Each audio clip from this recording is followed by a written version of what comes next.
Well, hello there. Getting all set up here. I've probably forgotten something as usual, but hi there. Hey, Patty, Tammy, Paula. Hello, you guys. And anyone else who's watching. I seriously considered not doing one of these today, or this week, I should say, because I've been uber busy making lampwork glass hearts, which I love doing, and I had no idea so many people would want them. So I'm trying to get them made and shipped as quickly as possible because number one, if you're making something for Valentine's Day, you'd want to have those as soon as possible so you can do your thing with them.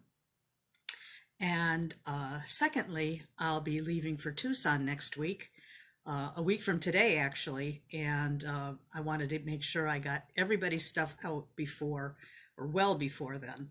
So I've done absolutely nothing to prepare for the trip. That shouldn't be really very difficult, but there's a lot of little things that you got to do before you go somewhere, as I'm sure you're all aware. Let's see here. Tucson soon. Yeah, Patty. Next Thursday. I'll be leaving. Hey, Toots. You know who I'm talking to. Yeah, actually, this has been a godsend with all the orders for the hearts because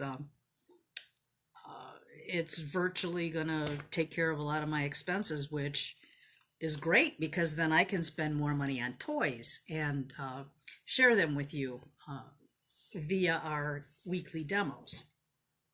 Speaking of weekly demos, I may cut back to once a month,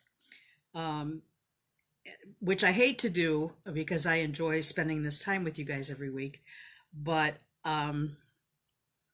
my house is out of control and I'm out of control, and I need to get back on Weight Watchers because this last year and a half or so, I've gained a lot of weight, and it's because I never have enough time to take care of myself the right way. And if anybody has dieted, I think you know what I mean. It takes so much time to prepare the things that you need or have those things on hand, and you're always thinking about what you can eat, what you can't eat. I hate all of that. I truly do. But I can't fit in my pants anymore. It's a terrible thing. I've got to find some to go to Tucson in, and it's a very dehumanizing thing to get in a dressing room and you have the full length mirror and there's no hiding it.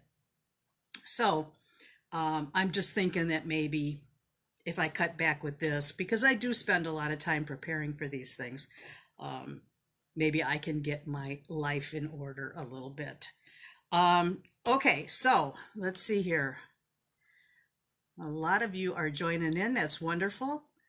Hello, everybody. Lucy, I'm glad you like those little trinket dishes. They're big fun. I may do one of those in a demo here. I did it on Potter People, but I don't have it in my own group. So if you're a member of Potter People, you can see it there. But if not, I guess I should have it on my own page. So Wendy, you're a lifetime member. Good for you. Yeah, I made Lifetime once eons ago, and I just couldn't keep it. When this is how I am. When I do something, I pretty much do it 100%. I give it my all. And about 2.5 years ago, right before COVID started, I had gotten on Weight Watchers, and it took me 9 months, but I lost 30 pounds, which was great. But I wasn't finished. And then the stress of coping with my dad and his medical problems and stuff, and all the other things that get in life in the way, I gained it all back and then some. So, that's what I'm saying. I really need to get on the shtick. So, Lucy says I can walk myself into smaller pants in Tucson. Yeah, if I don't have a heart attack first. I am walking every day, which is good, but with this extra weight, it's tough. So, anyway, enough about me and my blubber, and let's see here. This is what we're going to work on today. Hopefully you can see this okay, if I have it in the frame properly. These are just quick little pendants and earrings. There's nothing fancy or special about them other than they're cute, but they're not difficult if you have all the stuff. So what I made these with was, dropping stuff right away. I put these little, first off, I just put these little bails on here that I soldered on. And I had never used a little bail like this, and I thought they were kind of cute. I've seen some similar ones, and I thought that would be a nice thing to try. This one doesn't have the bails on it, but I like this little pattern, which I'll talk to you about. So these particular patterns I got from Potter USA. I happen to absolutely love them. They are these patterns, these rolling mill plates right here. And off the top of my head, I can't think of the names of these, but I can put those in the comments later on. But I think they're big fun. I love this citrus one. Actually, I think this is supposed to be like a fall potpourri type of thing. It's got cinnamon sticks and orange slices and star anise and looks like apple there. But I like these orange slices, and I had seen one of the gals that works for Potter People had a set of earrings with these little orange slices, and I love that, so I had to order the plate. And so those are the 3 different textures that are on these samples for today. Where do I buy my copper bead chain? Well, quite honestly, I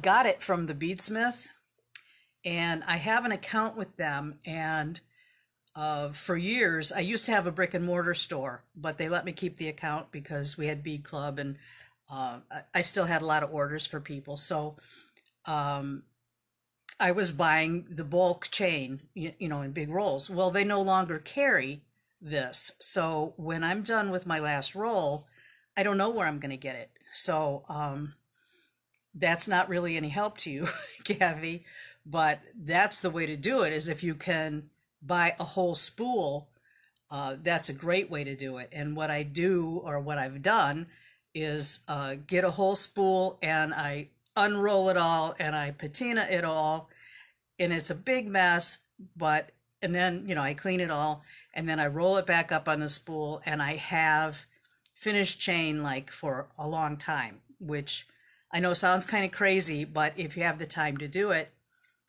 it actually becomes a big time saver. So I'm going to have to be looking for another distributor as well as soon as my other stuff runs out. However, when I'm in Tucson, I'm going to see if I can find anybody that carries that, because that would be good. Deborah, it's a size 3. It's a number 3 copper ball chain is what I've been using. They used to carry a number 4, which is a little bit bigger, and I really liked it, but for whatever reason, they haven't carried that for a long time. So, but I would like to find more distributors so I can help you guys out too to find stuff. So, Lucy, do you live in Tucson? Because if you do, maybe we can get together. I know I'm going to try to get together with Patty, who's on here, Patty Leah. She lives in Tucson, so hopefully we'll be able to get together. That would be great fun.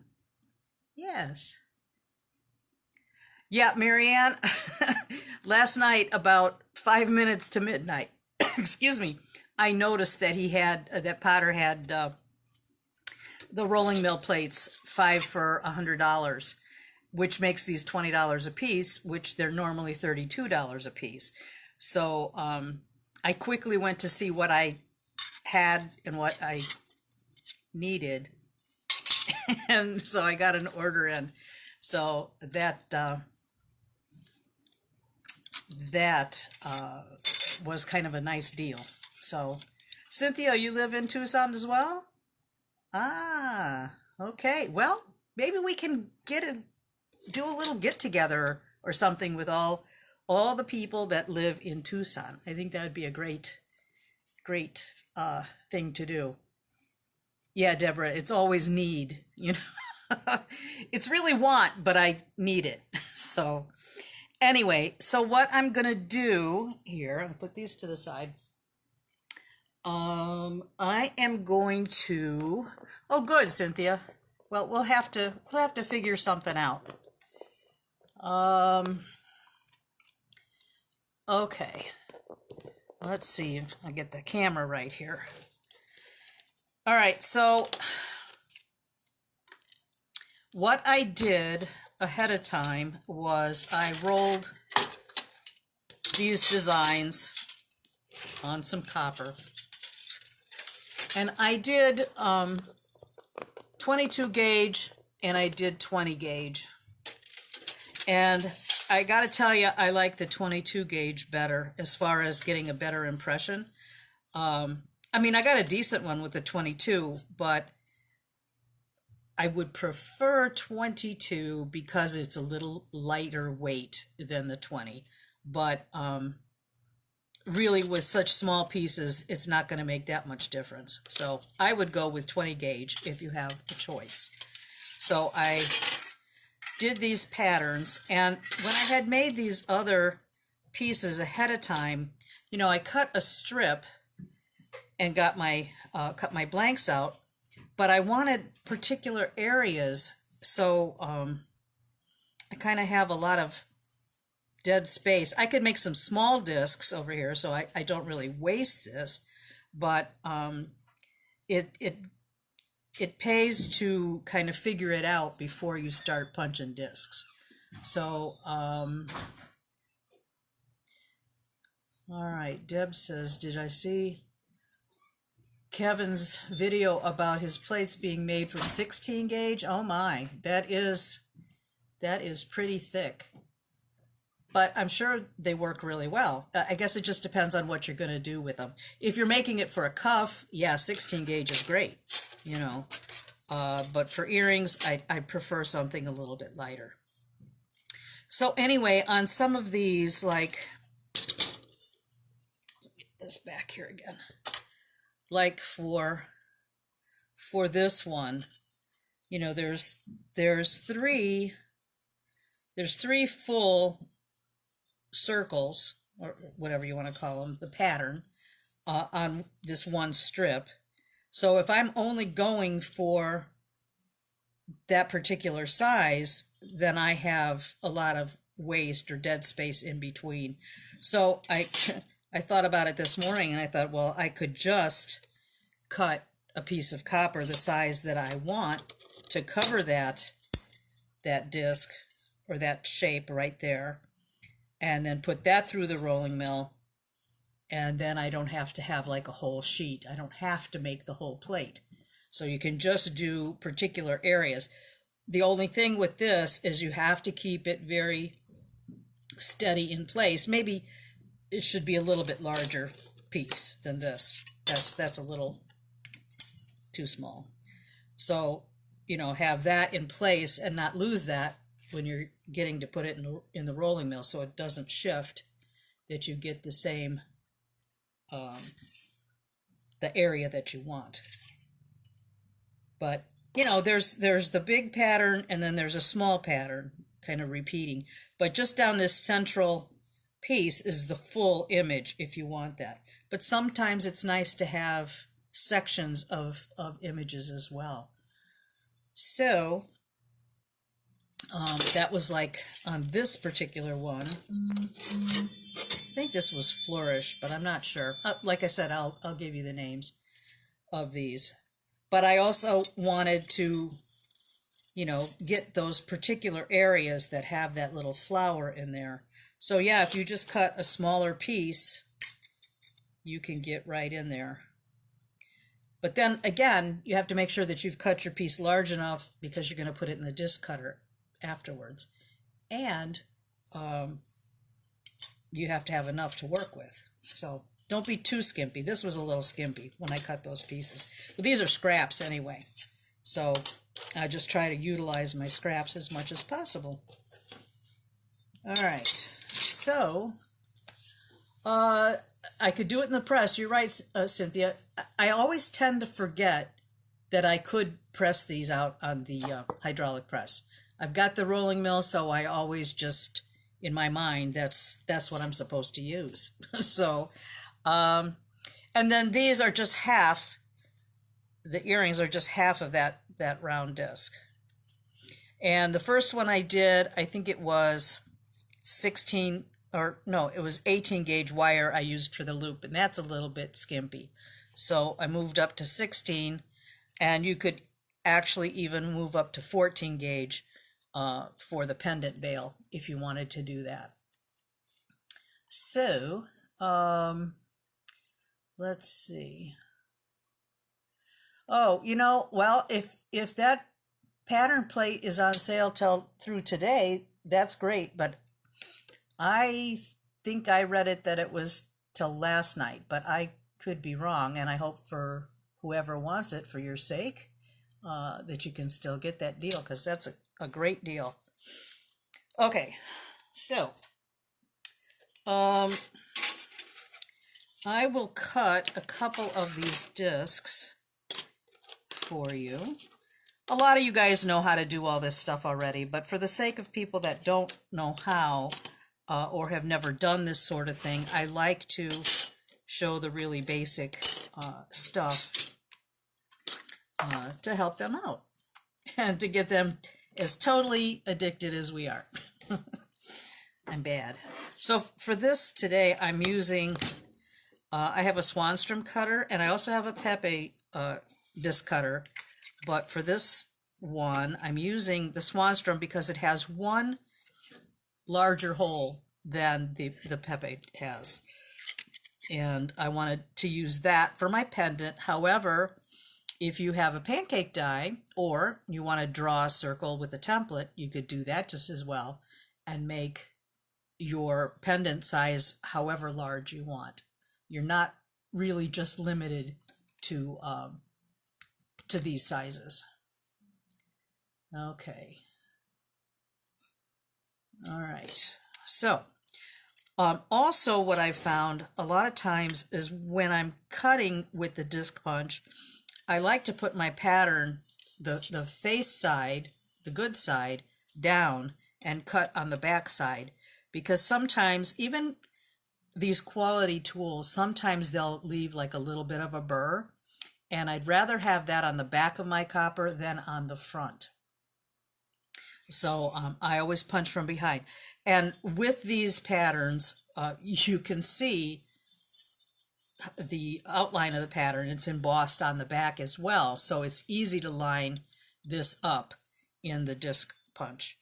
The only thing is that, well, with the Swanstrom, for anybody that has one of these, you know, they have a handle. They come with a handle on here so that you can open it, lift it up and down, but that is annoying and gets in your way. So I took that off. It just unscrews off, but still you only can get in, you can only put your metal in so far because of this, you know, this center metal is in the way. So you might have to cut off a little bit of your metal to get to that area with that shape. If you have a bench shear, you can just chop it right off. That makes short work of it. If you don't, you can use metal shears, and now this is 20 gauge, so it's going to be a little bit stiffer to cut, but it can be done. Just be careful because all those little parts are sharp. And then that way I can center this piece in here.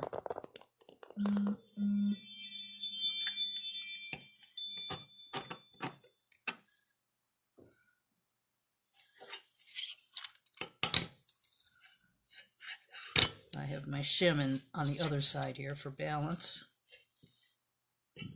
And you just want to make sure that you're lined up as centered as possible.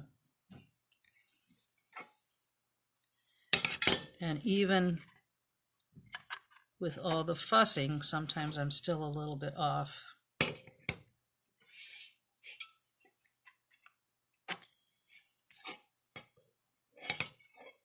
It doesn't have to be perfect. It's just what you want. If you want it to be absolutely centered, then I would say futz around with it a little bit more until you get it right where you want it. Because once it's cut, it's done.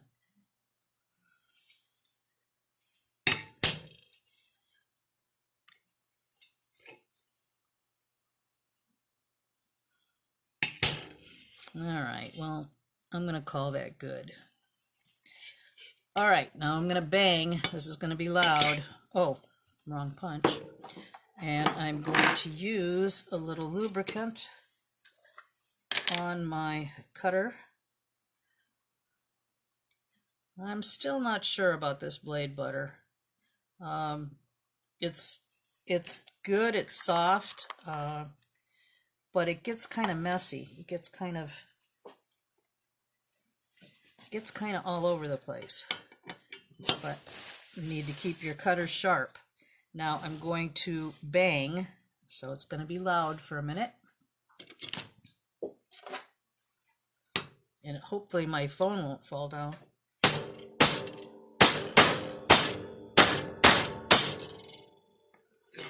As soon as you feel it, you can kind of feel it break through, you want to stop, because if you keep pounding on it, what happens is you mar this metal.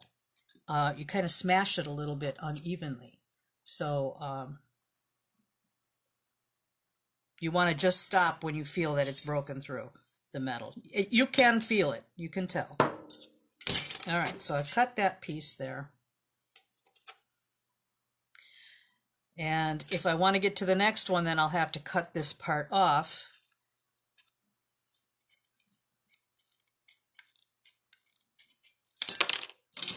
Sometimes you can get, you can maneuver and get to the section that you want by just moving the metal around a little bit. All right, so I've got my piece. And for this one, I'm going to cut this one in half. This one actually I could have used for a pendant. It's kind of small when you have a lot of real estate here, but it's a good pendant size. But I'm going to cut this one in half and we'll make earrings out of it. So what I do for that is I like to have this this grid. I actually bought this for fabric some years back, and then I started doing some crafts on it, and I really liked it, so I bought a different one for my fabric and keep that one really nice. But these are these self-healing mats that has like a ruler mark on here, and then it's got all your little 1-inch squares on here, so you can actually line up where you want to make your division when you want to cut your piece in half equally. So I will kind of, because I'm an eyeball kind of girl. I don't mess around with measuring. So, but you do that if you want to do that.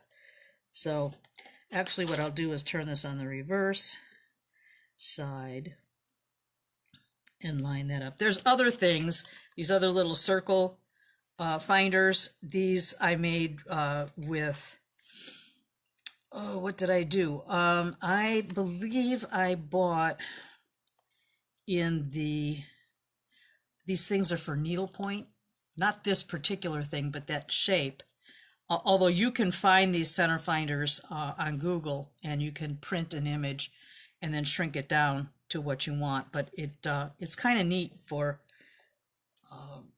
sizing your piece or for making marks. But this piece is smaller, so I find that these little lines are really handy to use right there. So what I'll do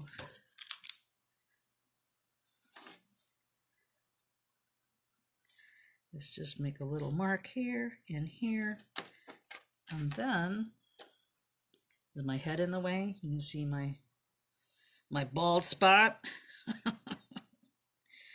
The sad fact of getting old.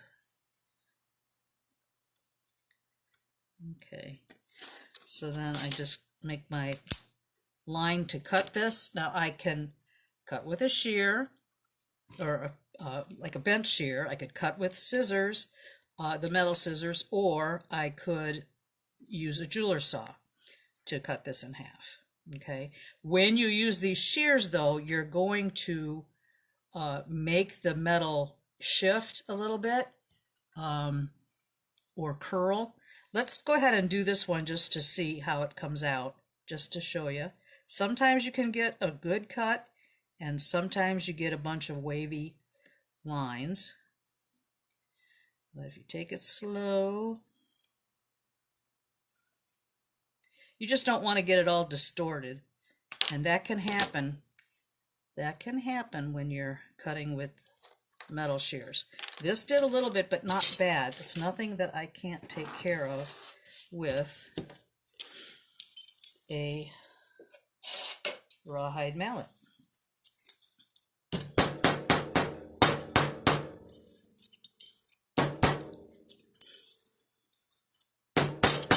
Be careful not to hammer your fingers, because that doesn't feel so good. Okay. It's not the best, but it's doable as long as they're flat. And then you can file if you need to file this edge. These are actually not too bad, but you can file them smooth. And I like to take off the little point, that little tip at the end, just file it smooth a little bit, just so it's not sharp and poking you in the neck. I wouldn't like that. So it just requires just a little bit to take that sharp point off.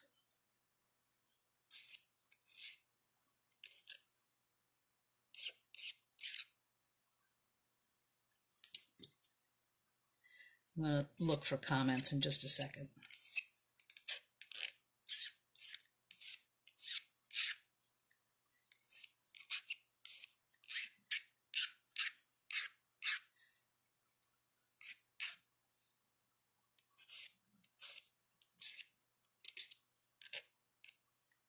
Just want it to get nice and smooth, and it is.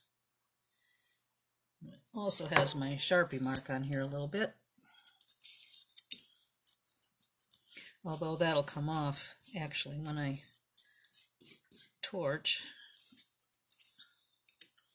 Okay, that's still a little crookedy.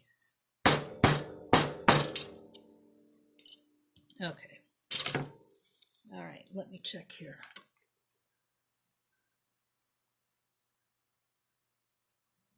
Ah, you got that pattern yesterday, Nancy. Great. It's nice. I love it. Lucy, I don't really have a rolling mill video.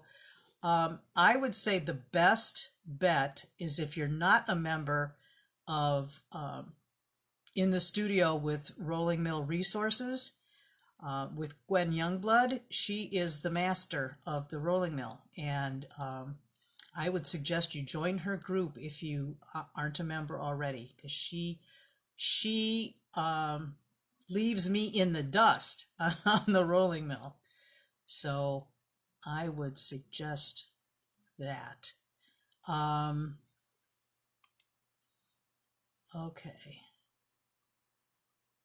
Yeah, I think the blade butter is probably easier to use on the saw blades than on these disc cutters, but it still works. It still works. It's fine. You just have to kind of rub it around a little bit. Otherwise, it gets kind of clumpy. All right. Am I missing anything? Okay. All right. Oh, on those plates, there was no special code, Patty. It was just if you put 5 of them in your cart, it just automatically changed it to $20 each on the pattern plates. Okay, so for the little hangers, the ones I did in the video, I mean not in the video, in the examples here, I put the bail kind of centered in the middle of here, but then I got to thinking it might be kind of nice to have it on the edges, as you know, like that, and I think I kind of like this a little bit more.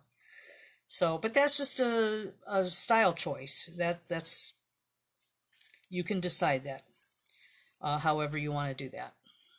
All right, so I think that I'm going to go with this, and I measured out about 2 inches of 16 gauge wire, at least for the other ones. For me, I think that's plenty long, but you might like your earrings to be a little bit longer. So I'm going to flush cut the first end here, and then I'm going to measure 2 inches. Knock that off, and then flush cut this as well.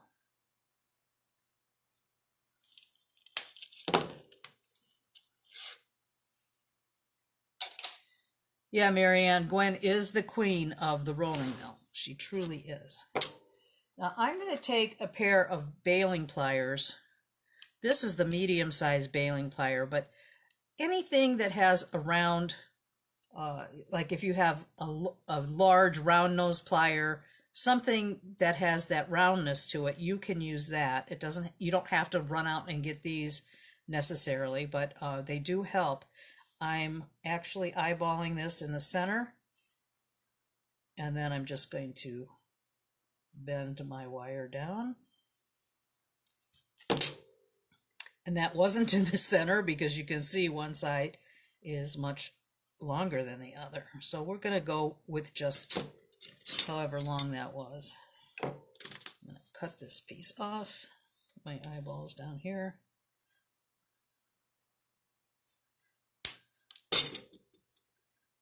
Okay.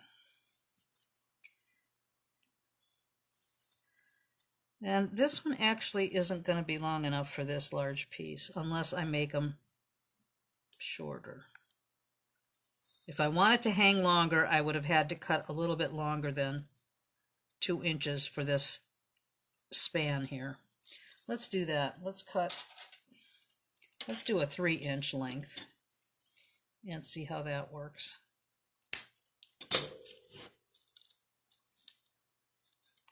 It's kind of hard to guesstimate some of this stuff, you know, when you're just kind of doing it on your own. A lot of it's just trial and error. I think I'm the queen of trial and error. I could probably measure this and see if that works any better and put it in the baling plier. So I would do,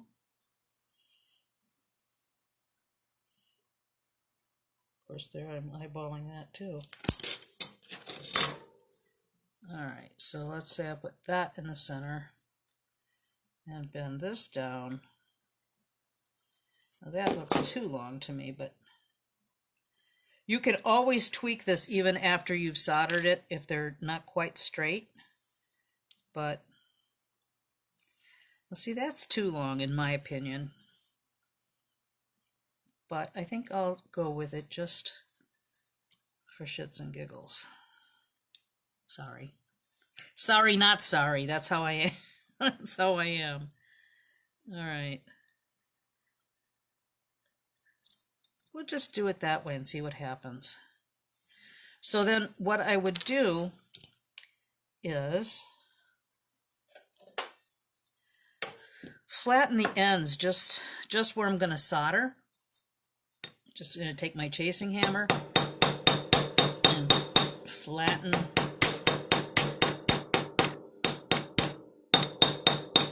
You don't have to do that, but I kind of like to do it. Okay. And hopefully it didn't move too far out.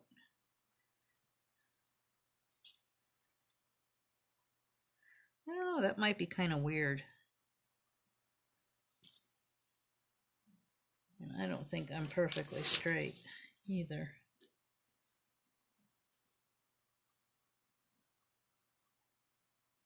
Well, that's close.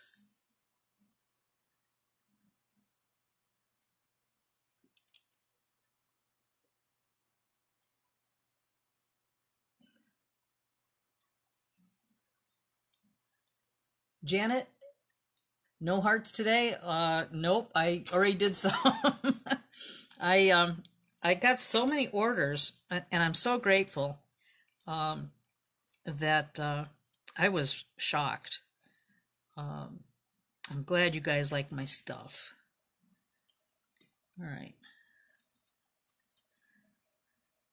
The sad thing is I only have 5 mandrels of the large part, so I can only make 5 a day because it takes a while to make them, and then it takes maybe like 8 hours in the kiln to anneal them.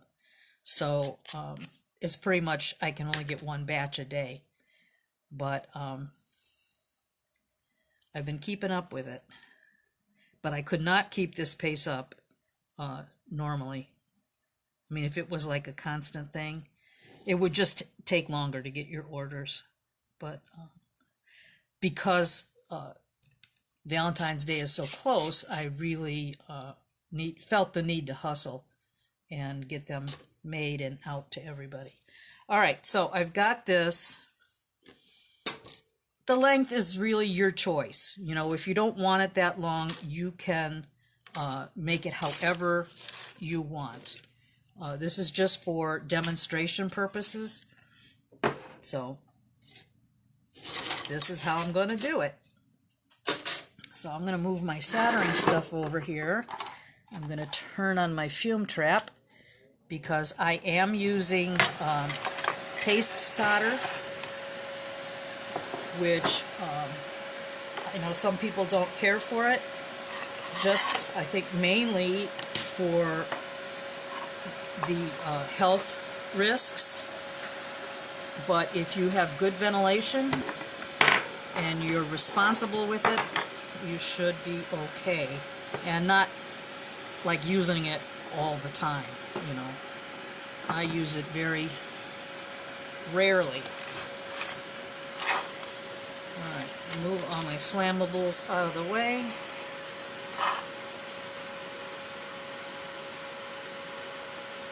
Okay. And I've got my little hummingbird holders.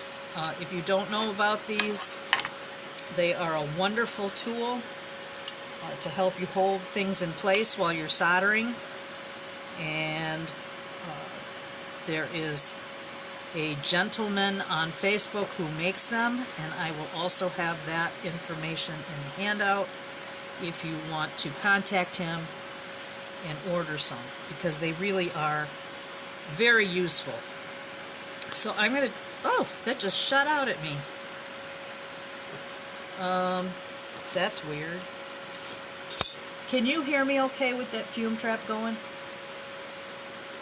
I hope you can, but I really want to keep it on. Alright, so I'm going to just take a little bit of this solder paste and put some on my ceramic tile over here. And then close this up.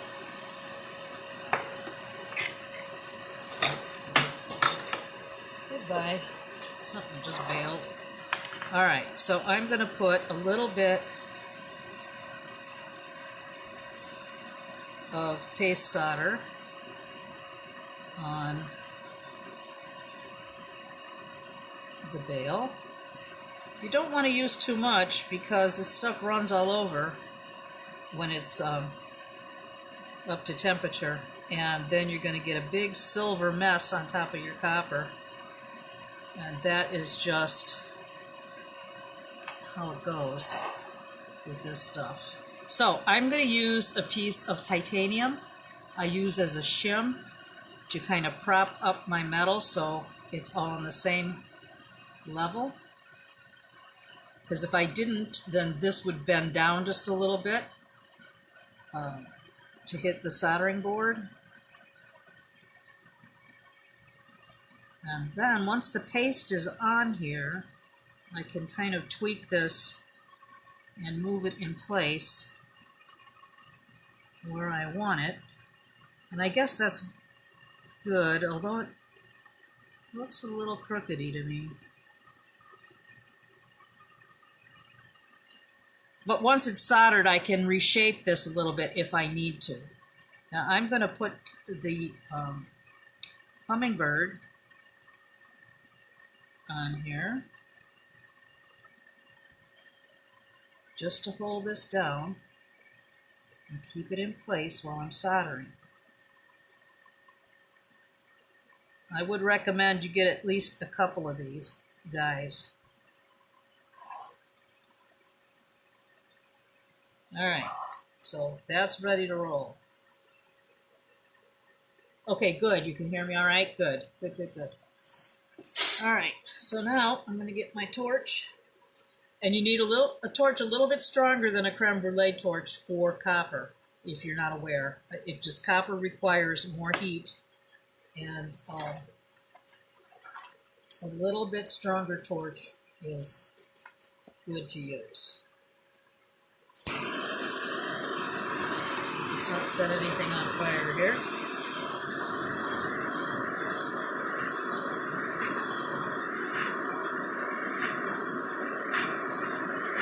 And because I have these hummingbirds sitting on top of my wire, you know, it takes a little longer for the solder to flow.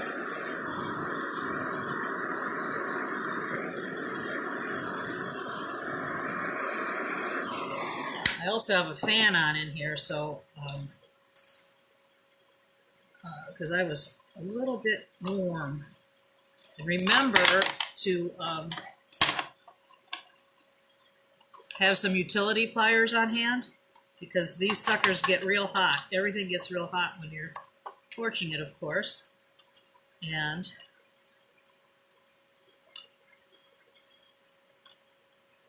that's soldered. Pretty easy peasy. I quenched it.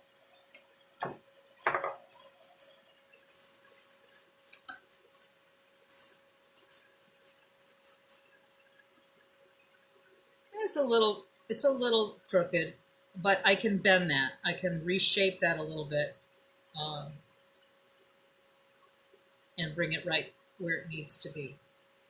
So actually, that's not really bad, I think, for an earring. I don't know. Yeah, I don't think that's, where's my ear? There we go. I think actually that's not bad at all.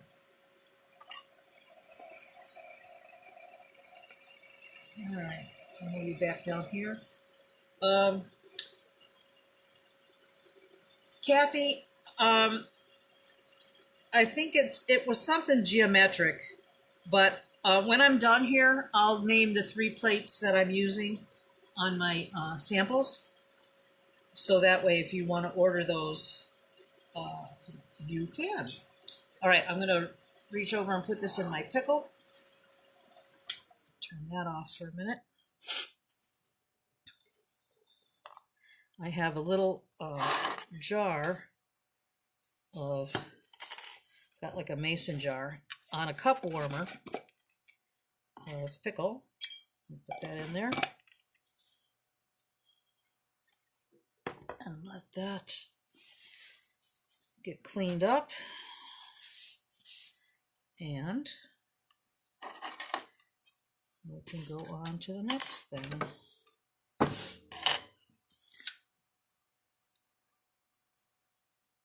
Okay.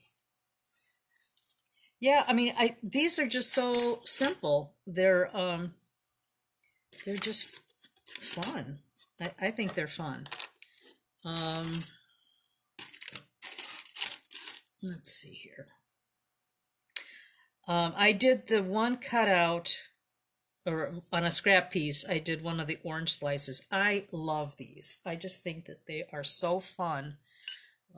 This was a pair that I did with that size, and then there's the itty bitty one right there. So if you just consider that the size that you need, to cut out.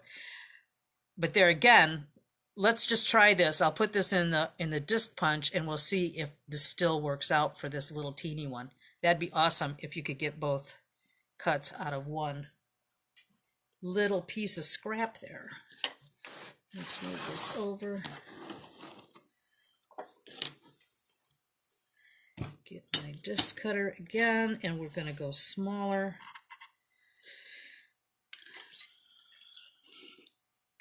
On the pattern, see, this is the other thing. On the pattern, on the rolling mill plate, you get a perfect one right here. And then this one is almost perfect. There's just a little bit of the edge cut off there. It's still doable. And this one is perfect. But it's real close up to the edge. So, and then there's the little guys. They're like different shapes. This one's a little bit bigger, and then this is smaller. And I think this is the same size as this one here. So, and then there's this kind of medium sized one here. That's the only one that's in entirety. There's little sections of this. But, I've seen some of the stuff that the Potter staff does, and a lot of times it's just a portion, or depending on the design, you can get different sections for different looks. And I think that that's entirely up to you what you like to do with them. I think they're pretty fun if you can use your imagination a little bit and kind of go like make a different pattern if you just position it in a different way. I don't know, that's probably clear as mud, but I know what I mean. I don't know if I can get it relayed to you, but all right, so what I'm going to do here is just check for the size. And again, I'm sticking my head in there. And then I'm going to turn this upside down so I can cut on the back and then line it up. It takes a little bit of futzing to get it right. And then you can always turn it upside down and make sure that you've got it centered right. Okay.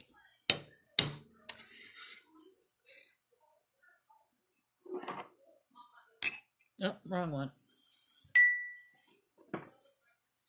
All right, I'll get a little blade butter here.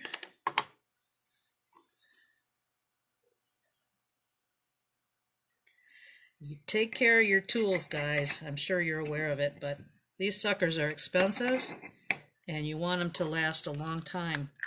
So a little bit of preventative maintenance is really good. All right, hopefully the phone won't fall.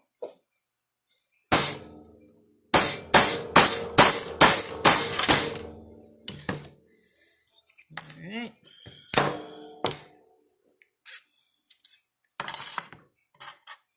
All right, I still have the little guy, but I don't know if he's going to be centered right or not. So this guy is great.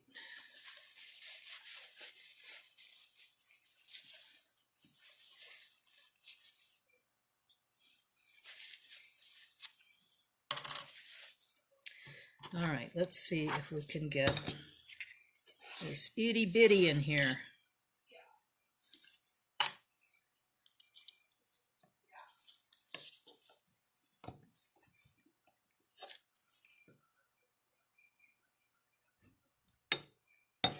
All right, that's the size that I want. This one too big. Yeah, that would be off center if I go up one. This is pretty tiny though.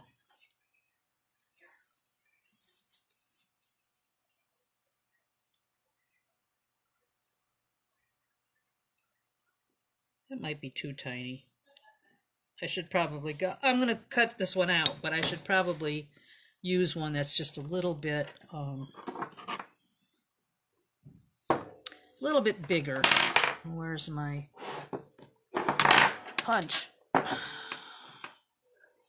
got all the other punches. Maybe I thought I wasn't going to use that one.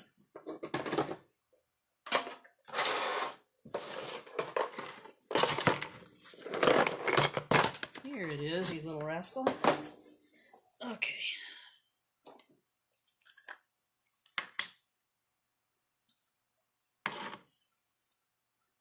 I don't want all of that stuff on there. All right. Put that in there.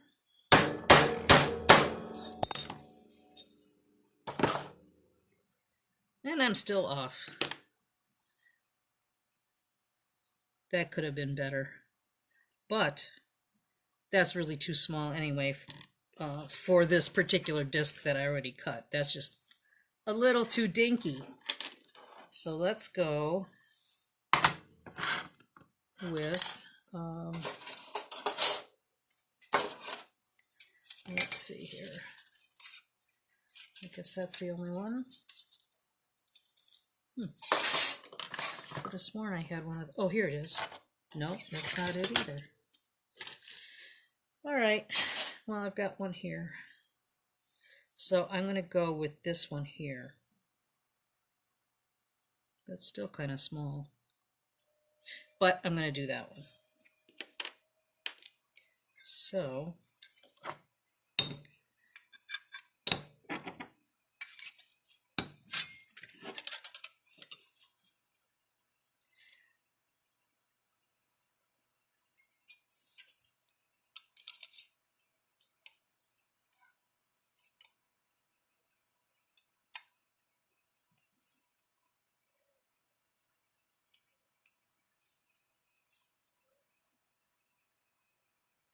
now, does anybody else kind of feel that way about putting their the face side down in the cutter? I mean, have you noticed any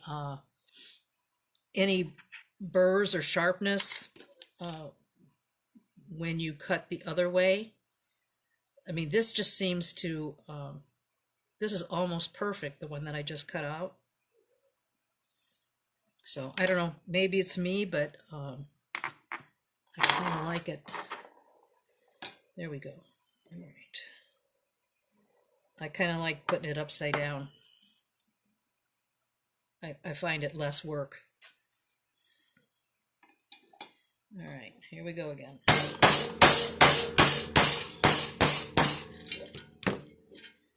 right.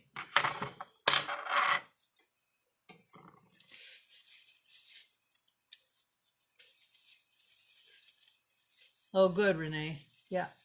Okay, Deborah. Yep. Good, good, good.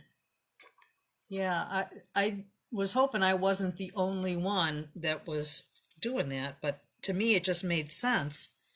All right, this is a little off, but I'll put that on the hanging hole side. So with these, you can either make them concave or convex, whatever you like. I think since I did these others, we'll go the opposite way on this one. So I'm going to get my dapping block, here it is, and my punches.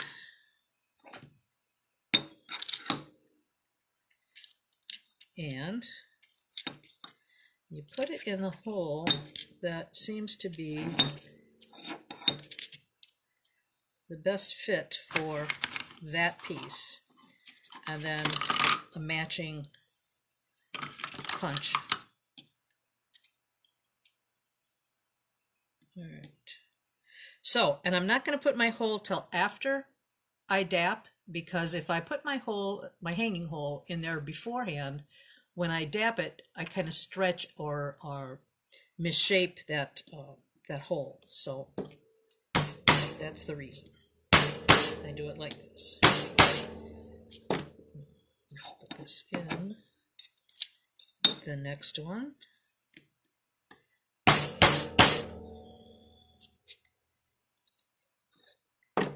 And I think that that's enough of a curve. I don't want it to be super cupped. I just want it enough, just enough. That might even be just a tad much. But I could take that down a little if I didn't like it so cupped. Just use my rawhide mallet upside down. Put the piece upside down. I don't know if I did anything or not. You don't want to do too much, otherwise you're going to have a cave in. All right, so that's good like that. And the same thing with the little guy. It really could be better. That is really not centered very well, but this is just to show you guys.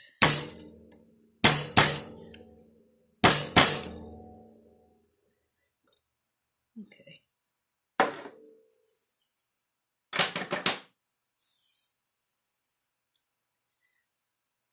Okay. All right, so I've got my two pieces, and now I'm going to mark. Too much stuff and no space. All right.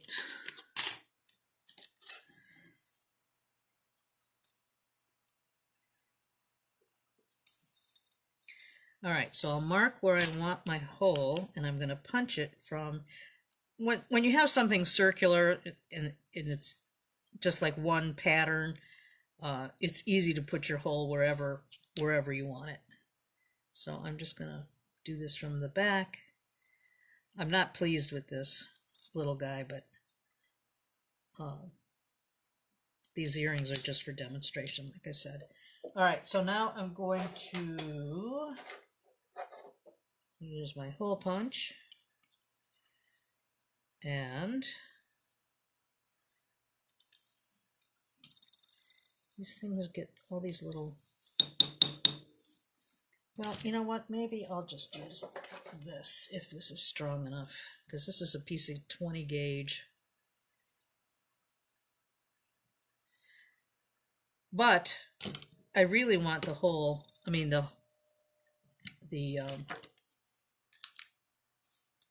want to do it from this side,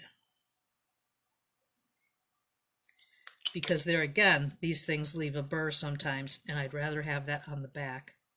So let's see if this works okay on 20 gauge. And it did.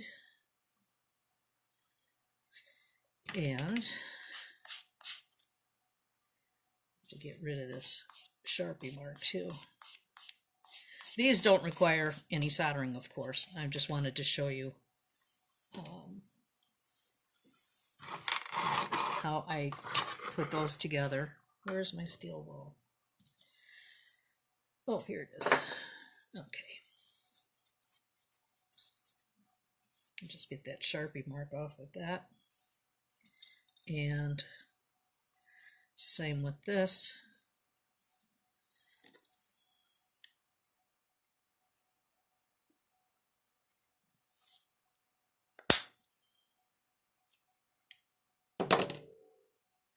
These tend to leave a little bit of a burr, the punch pliers, more so than the other pliers, or the other hole punches. Well, this one needs 2 holes because this is going to connect to this one. So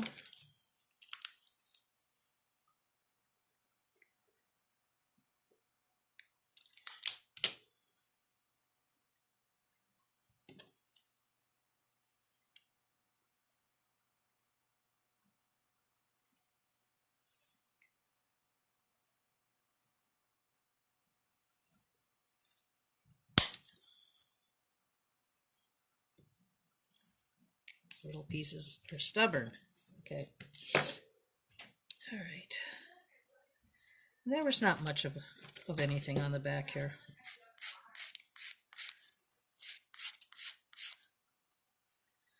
All right. Then I would put those in liver of sulfur. Now, if you aren't a member of Potter People jewelry group, you might want to consider that too, because the Potter staff has been doing some little demos and stuff, and the one I watched last night showed a different way to add a patina, and I thought that was kind of interesting. I mean, it was the LOS, the liver sulfur, but then I think it was Annie that showed it. I apologize if it's wrong, but then she cleaned the excess liver of sulfur off with like a flour pumice or pumice flour. And I thought that was really cool, so I'm going to try that as soon as possible. But anyway, you get the gist of this. I would patina that, and then I would put this together with some little jump rings. These are just like some little 4mm jump rings, but you could use whatever you like. Use 2 pairs of pliers, and then you're going to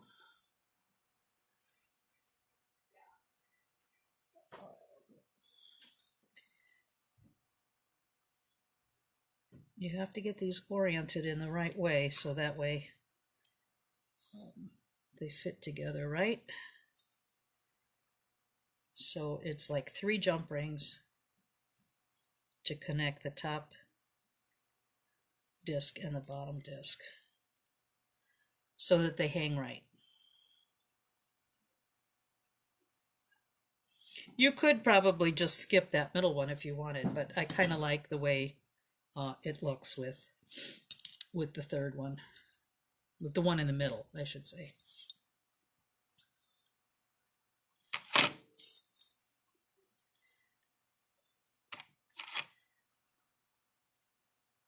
And then I would connect my ear wire to that. So that's pretty darn simple. Yeah, you'd put 2 jump rings on this one so that the earring wire or earring hook sits on this right. But I like them both ways. I like them both convex and concave. This one's just a little bit larger. I guess I used the Pepe disc cutter on this one, so maybe I used a different size punch. But either one is fine. You know, it's like I said before, to your taste. You know, whatever you like. And then one of these others. This I just put I made like a circle in wire and then just cut it in half and was able to solder that on there. So I haven't played around with this since I made these originally a few weeks ago. Get this out of my way here. Let's just see if I can do this.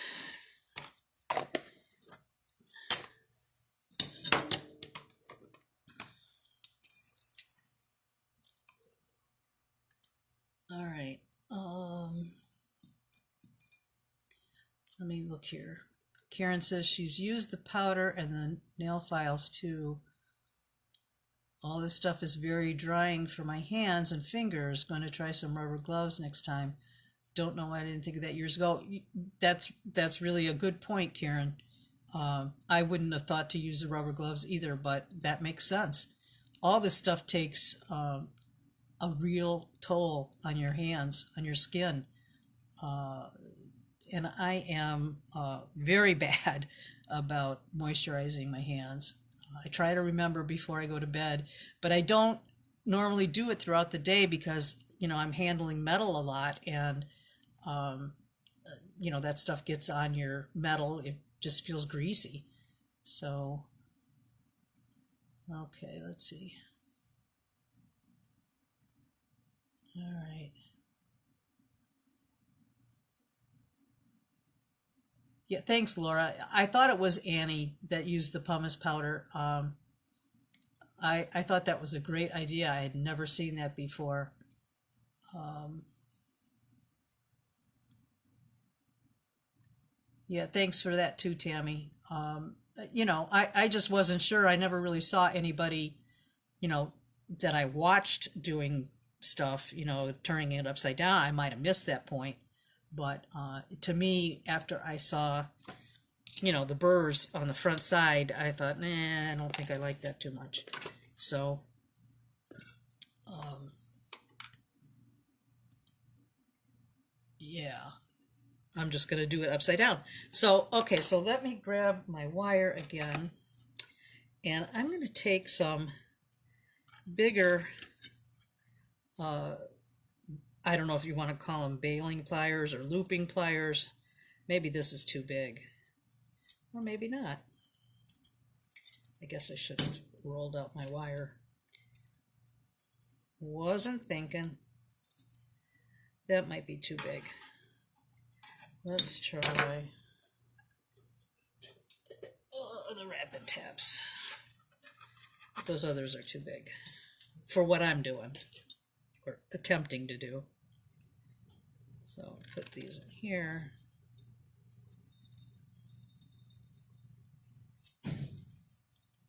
Oh, are these stiff? I'm gonna have to do something about that. Too stiff. They feel very stiff.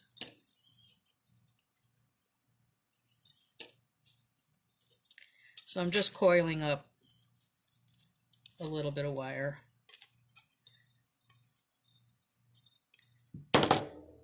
And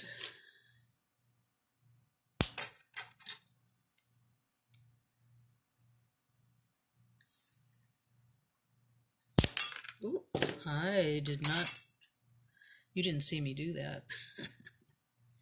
All right, so there again, you could cut this in half with your jeweler saw, or just snip it off with your flush cut pliers, which I think I'm going to just do that here.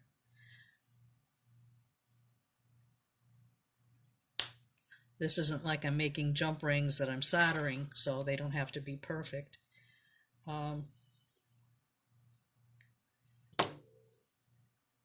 But if you want a more rounded look, you could do that. Just make a coil, small coil with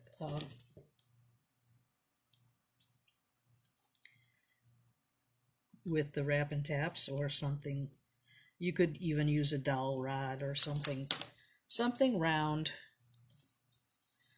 and then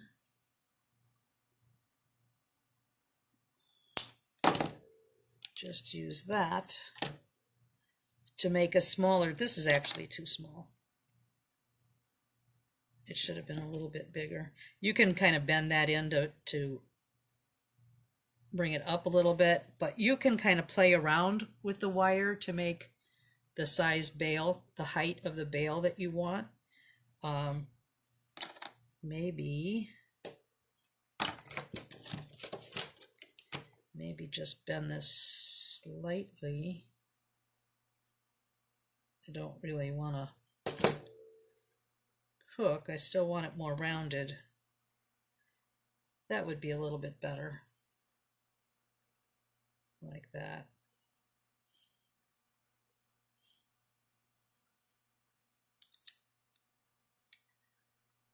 Okay. Let's see here. All right. So I would do the same thing on here. I will flatten these two edges.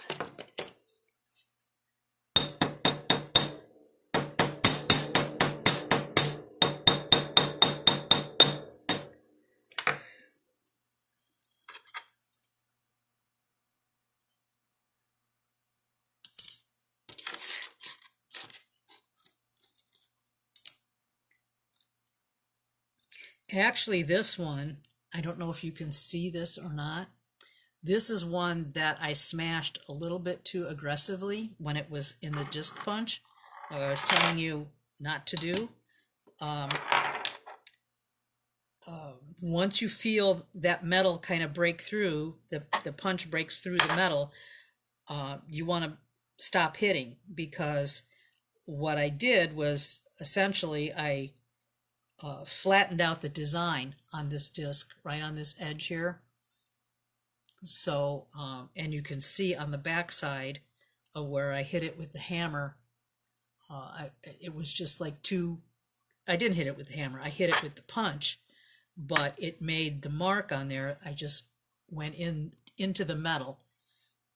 That's kind of a no-no, because that makes this disc worthless to me to use as a piece. I can make this disc a little bit smaller. I can put it in a smaller hole and cut that waste off, I guess, but I would not use it the way this is. Just an FYI. Get this out of here. So I guess what I'll do is, well, this one needs a little bit of sanding here, or filing.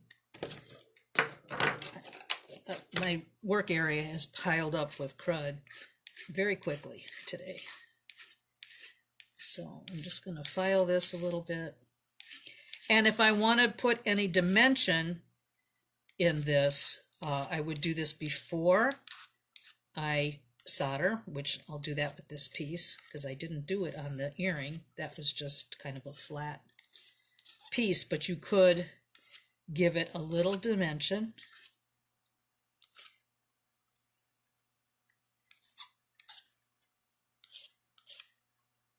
Okay, this one I cut or I punched face side up, not thinking, and I got that burr on the top, so that's what I was just removing. Hey Mary, thanks for joining us. All right, so just file that off, and then I want to give this a little bit of a dap, so I'm going to take my wooden dapping block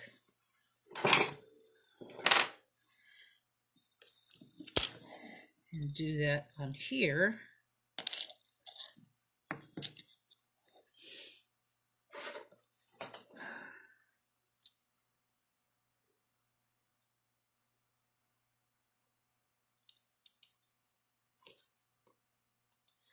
Okay, then I'm going to just dap this slightly. Well, a little bit more. I always hit in the center first, and then I walk around with it, is how I refer to it. I'll just take the punch and go all the way around the edges. That way it's nice and even all the way around. And I do this in the wood on this, where I can. If I want a really cupped piece, I'll use the metal dapping blocks, but I try to use the wooden ones primarily so it doesn't so I don't pound the designs off, because that can happen if you're a little too aggressive. All right, so let's get the solder stuff over here. Move this crap out of my way.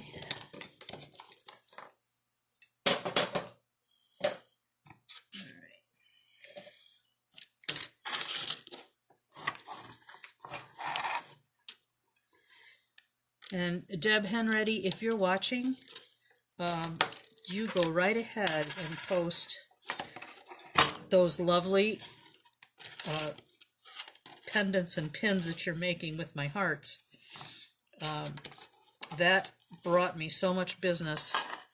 I was amazed. It's a matter of getting in the right groups when you're trying to sell your stuff, when you're trying to sell your things. Like a lot of metalsmiths, I think we're kind of leery of using glass, but these lampwork hearts are they're tempered very nicely. So unless you're really abusing something, it's not going to break while you're working with it. So, all right. So for this, because I've dapped this piece, I can't lay it quite the same way that I did. So I have a little assortment of titanium shims that I have, and I'm going to use them to prop up the back of the dapped area so that I can still have the bail lay the right way. It takes a little bit of figuring out, playing with stuff to get it quite right, or exactly right, I should say.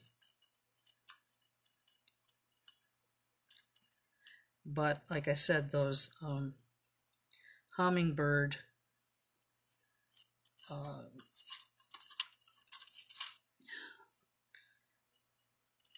holders are great for keeping your piece in place.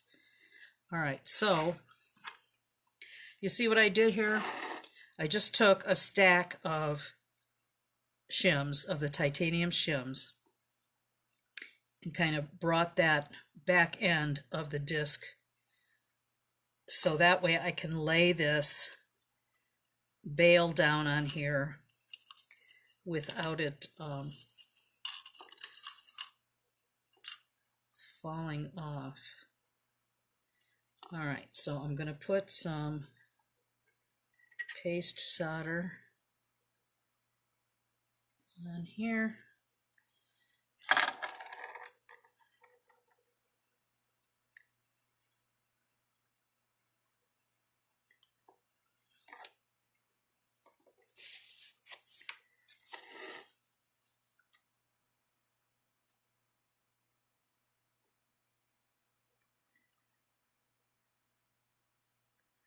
Try to keep that paste solder from going all over the place, because then you'll have more cleanup to do. All right, turn my fume trap on.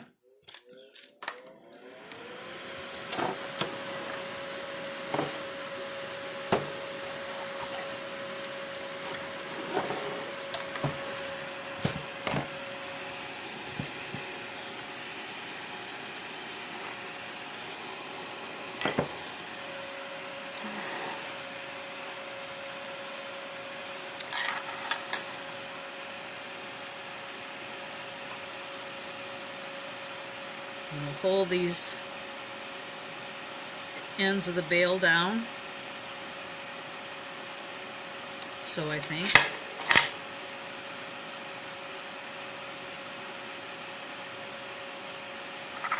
I should have moved this over a little bit more so I had more surface area to put these hummingbirds down.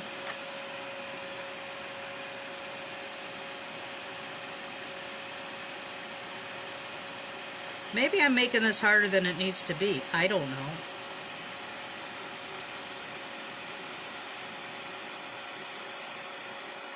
All right, we'll see what happens.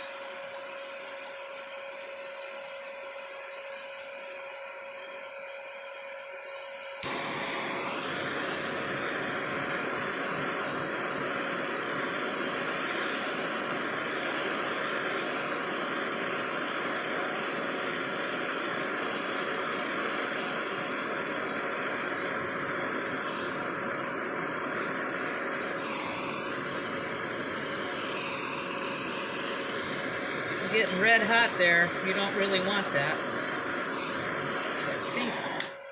I think that melted right away. Or flowed, I should say. Sometimes I don't use the proper terminology. Oh, let's see here. Get my utility pliers.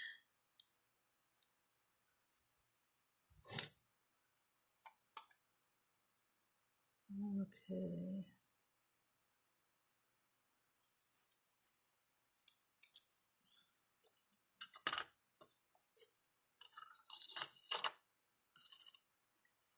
And it's on. Quench with a little sizzle. And it's on. I really fried it though, but it'll be fine. And I'll stick that in the pickle. I think I can get that other one out. It's been in there a long time.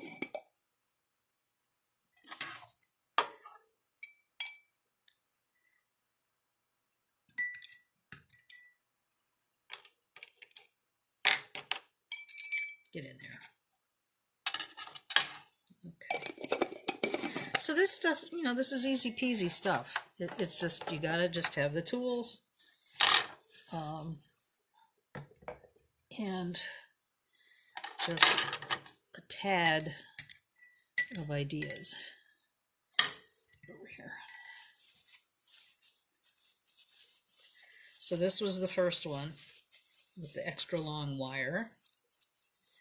And when you get it out, because, let me get this out of the way here.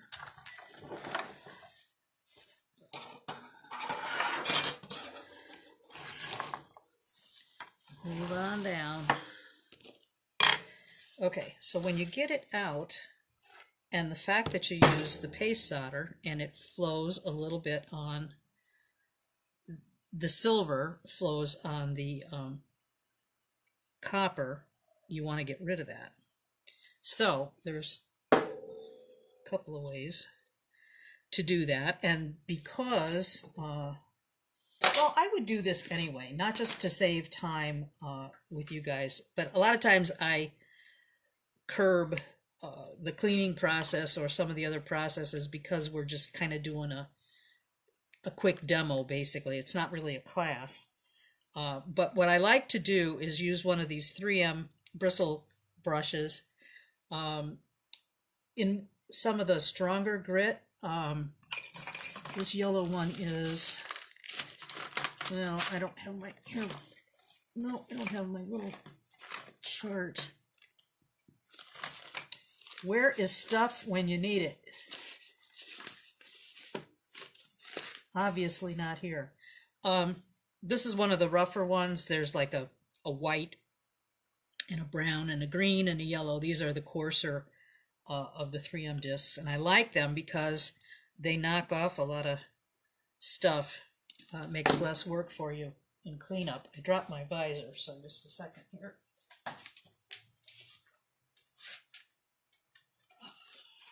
Okay, so I've got my little visor because I don't like these little filings and crumbs hitting me in the face. Whoa, it took off. So I'm going to just clean this up roughly with one of these.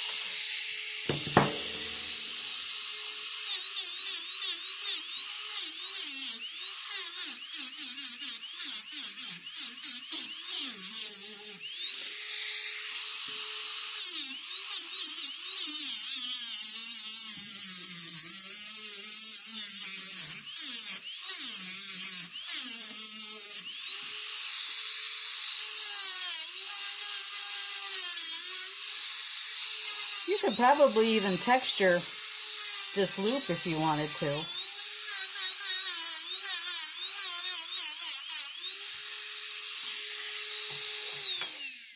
So from that,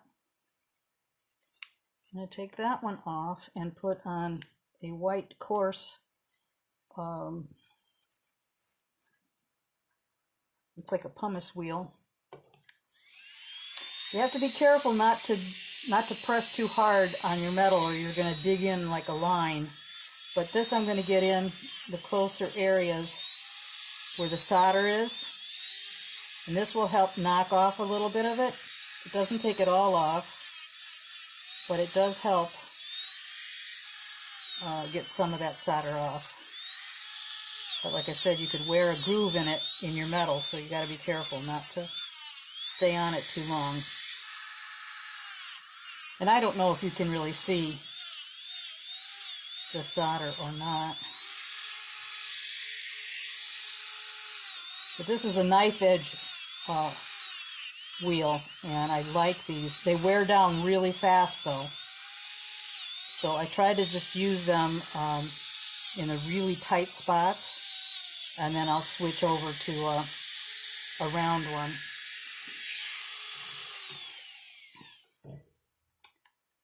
All right. Where's it? So I'm just going to clean this off a little bit, just some of that residue from the pickle, and then I'm going to put it back in the pickle with some steel wool, and I will plate this piece so that no silver can be seen at all. That is a really neat way to clean those areas up. So I know this one hasn't been in here very long, but I'm going to take this piece out and show you how I plate.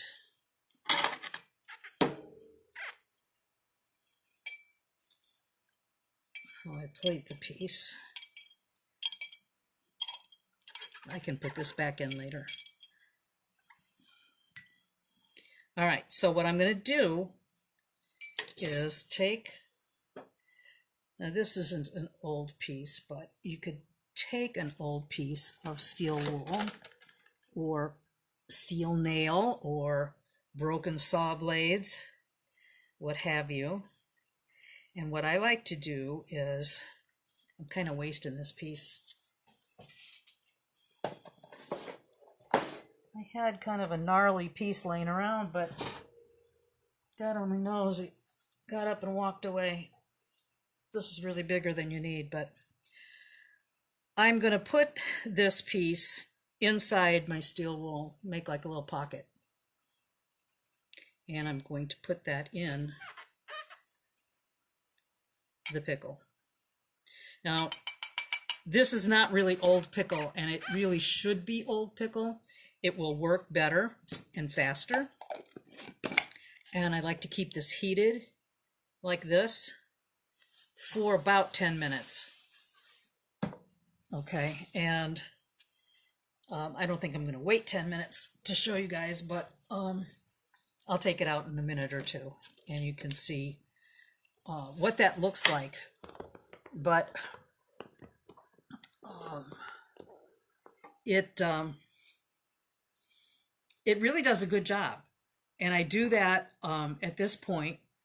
If you keep it on the heat, if it's old pickle, it's got a lot of copper particles in the pickle. I don't know how all that science stuff works, but it picks it up from the pickle and it plates the solder.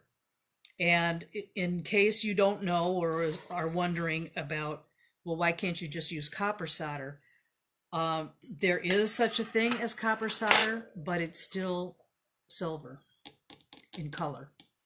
So it really, I would just prefer working with silver solder, and that's that. The copper solder just doesn't work well.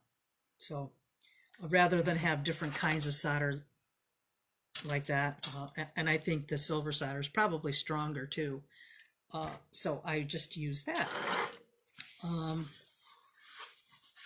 But yeah, I mean, the best thing is to do what I just did. You grind off what you can gently, wrap it in the steel wool, put it in the pickle, old pickle preferably, and then keep it warm on a cup warmer for about 10 minutes. And then you'll have to take it off and maybe brush it with a brass brush.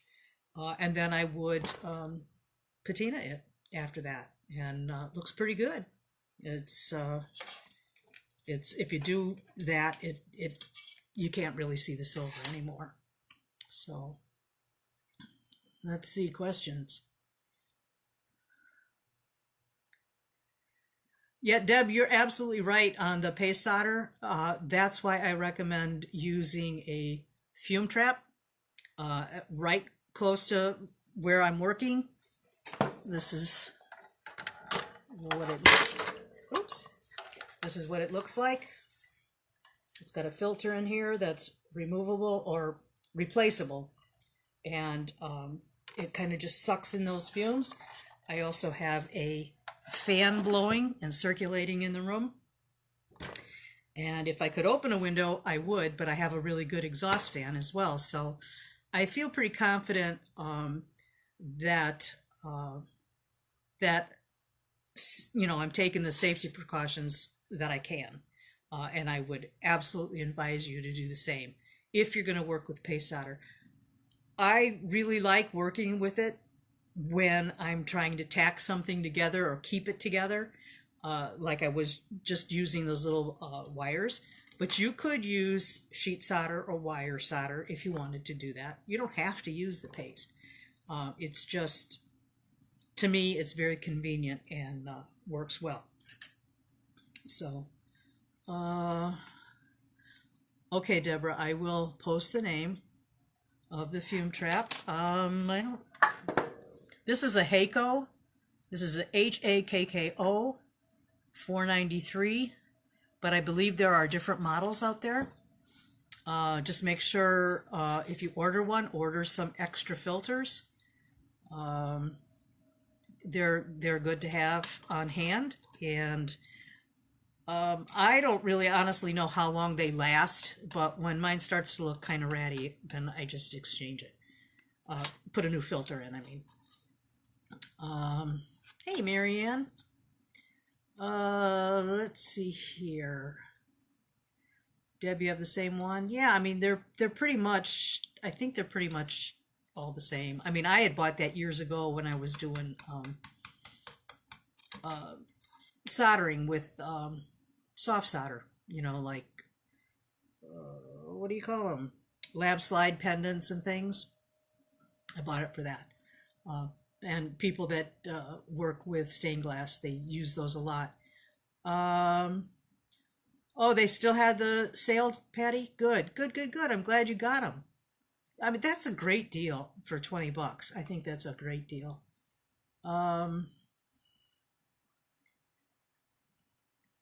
Suni,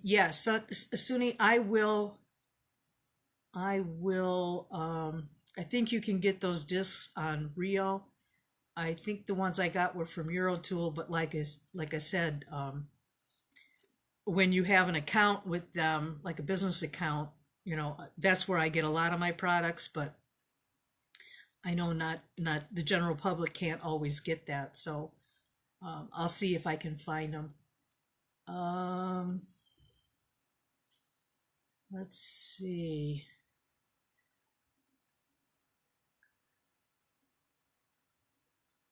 Okay.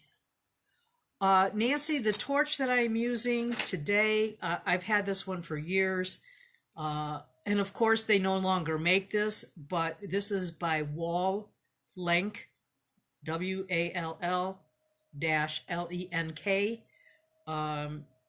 This is an LPT 500. I don't know if you Google it, if you can find it anywhere.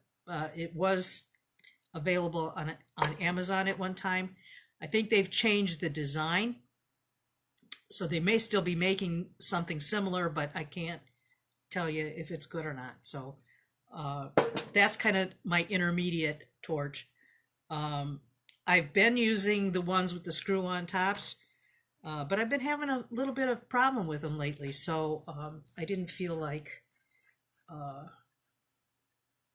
I should use that until I kind of address that situation, because the last time I used it, it was like a flamethrower. And I was like, nope, I'm not messing with this one again. But while it was working, I loved it. So I can't say if I will use those again or not. Mish, if you're still there, I don't know about the hardness of the glass, but they're pretty darn hard, I can tell you that. And they can take the pickle. And I'll see if I can find that out. I don't know. I've a ton of people have made pieces with them and not have had any problem with them at all. I've made pieces with them as well and not had any difficulty with them whatsoever. Of course, if you abuse any of it, if you hit it with the hammer, you're gonna break it. But you would do that to a stone too, usually. I don't know. I mean, if is there anything I'm not addressing that I need to? Yeah, Kathy, there's always unexpected purchases. Um, Sometimes I feel bad, because it's like watching me, you always spend money, but it's not like I'm making the money. Somebody else is making the money. Um, but these things are, to me, they're necessary. And especially if it's stuff about watching out for your health. It's pretty important. You don't want to damage your lungs or uh, of anything. And if you could have bought something for $50 and it would have prevented you from getting sick, that's a good purchase. But yes, but I need them. Yes, I need. The need is great. So let's see. Yeah, I mean, if you do the stuff that I do, and you have a problem with it, let me know. If you have issues with stuff. Deb says your beads get banged around, no problemo. Well, I'd want to know if there was a problem, you know. But so far, I've had like zero complaints, so that's pretty neat. Excuse me. All right. Yeah, that's a good deal on those plates. All right, so that's pretty much it as far as what I was going to show you today. I hope it was valuable. At least, let's see about this pickle or the plating business. If anything happened yet. Now, see, this is an interesting fact. That pickle was blue. It is no longer blue. And I don't know why. It's just like magic. But it always happens. It's like the blue just gets sucked out. And I would not reuse. It stinks too. Once you put this combination together, it kind of stinks. So I would throw away this piece of steel wool. I would not try to reuse it. Because in my opinion, and close this thing up, stink-ola. Because once it's used, it's spent. And it will no longer work. Now it covered, in that short amount of time, it covered that silver awesomely. Yes, thank you, Patty. I always butcher Ely's name. I always do, but he is the man for the hummingbirds. And you can message him. He's very good about getting back to you, and he has several different models. I have to say, I have 3 different ones, and this one is my favorite. The other one that I used, I think, fell on the floor. The other one's almost like a double. It's a little bit skinnier, but it's It's like 2 pieces, but this one's my favorite. So I think you can get by on 2, possibly 3, depending on the project you're making. Some projects are much more ambitious, and you need a little hand holding things down. Um, but at least 2 of these I would suggest. So um, if you get them from him, let him know that I referred you. I don't get anything, but I just liked him to know that I'm sending some business his way. Um, I will put the handout. I've got a handout already prepared, uh, which I will put that in the on a post, and then it'll be in the files after that. And you can print it if you want. And let's see what else. I can't think of anything else. I don't think. Oh, I will put the references that I can put references to on the page.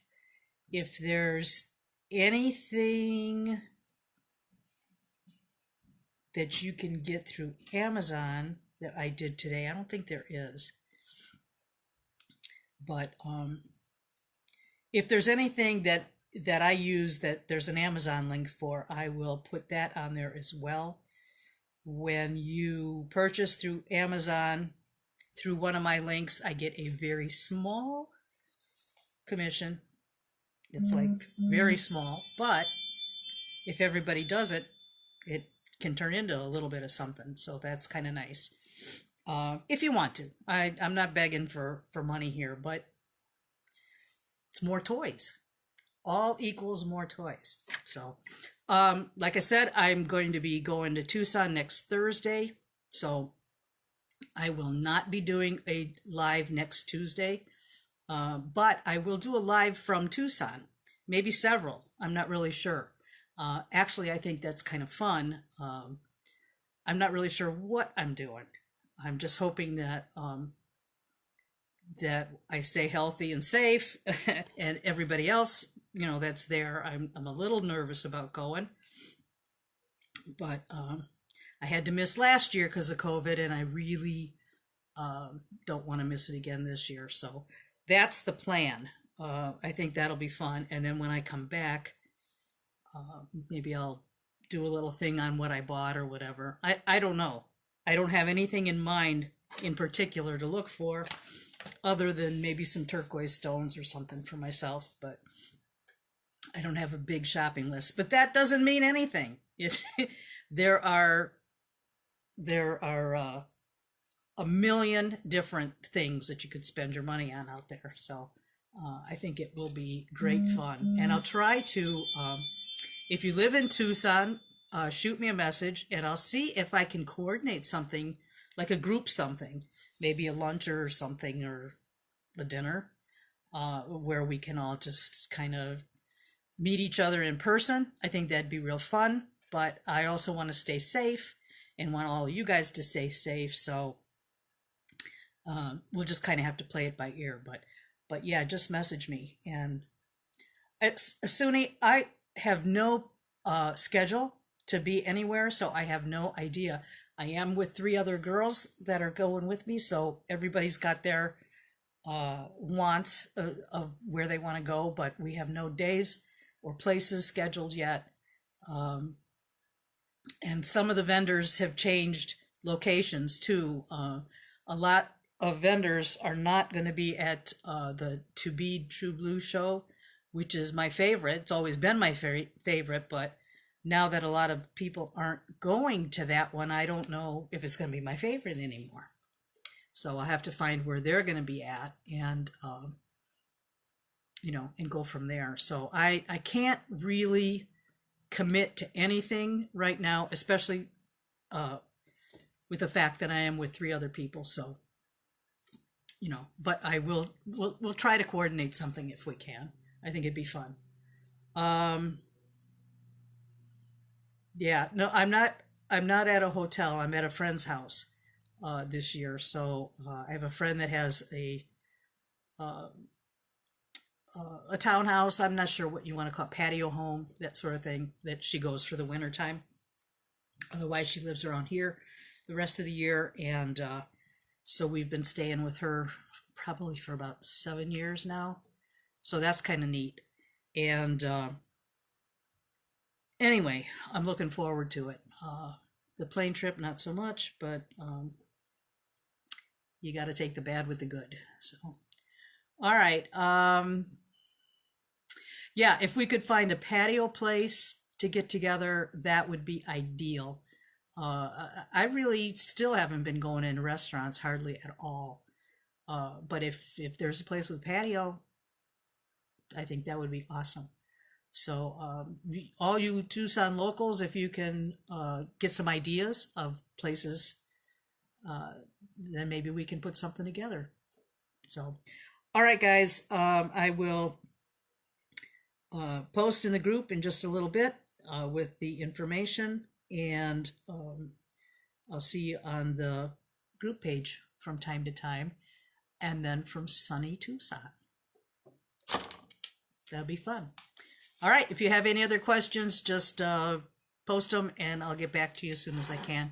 And now I'm going to go make some more hearts. Yay! Bye-bye, guys.